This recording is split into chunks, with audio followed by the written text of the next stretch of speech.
Hi, this is Michael Schmela, Managing Director of TaiyangNews.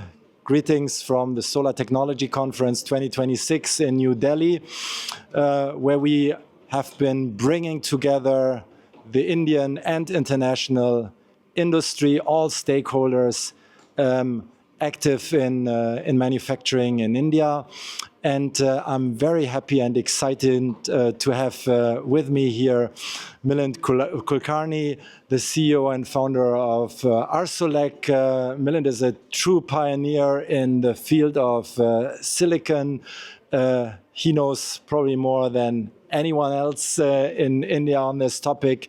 And we want to hear from him now what's at stake now and why upstream solar is so important at the moment.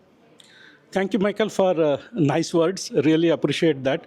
And I thank you for organizing such an interesting and exciting meeting, this conference. It was quite useful, not just for me, I think for all the participants. And these are exciting times in India because India is emerging as one of the alternatives to China in solar manufacturing. And there is a lot of activity in India downstream in cells and modules.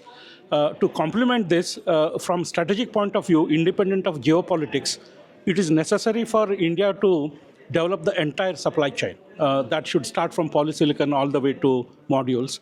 So as downstream activity is picking up in India, it is also necessary to have polysilicon production and crystal growth. And rightly, you have initiated the dialogue in this direction. And the timing is right, and I have shared my thoughts on this.